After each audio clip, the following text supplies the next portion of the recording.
प्रत्येक गाव असताना गावामध्ये एक आख्यायिका असते की या ठिकाणी जाऊ नको. आपल्याला सांगण्यात आलेलं असतं वडीलधाऱ्यांकडून की बाबा या ठिकाणी जाऊ नको बरं का, त्या ठिकाणी जाऊ नको बरं का, त्या ठिकाणी बसू नको, त्या ठिकाणचं पाणी पिऊ नको. माझ्या गावाभोवती नदी आहे, लागूनच स्मशानभूमी.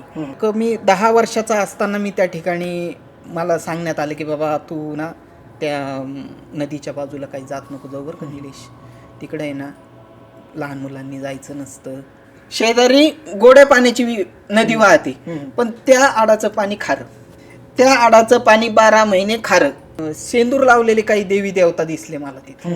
आईने मग थोडं तिकडं थोडं लिंबू वगैरे असं काही तिला जे माहीत होतं त्या गोष्टी तिने त्या ठिकाणी उतारा नेऊन टाकला. जे काही देवी देवता होत्या त्या नदीतल्या त्यांची माफी मागितली आणि माझा मुलगा त्या ठिकाणी आला होता, तुम्हाला जर काही हे झालं असेल तर माफ करा. मी दुसऱ्या तिसऱ्या दिवशी तर लगेच ओके झालो.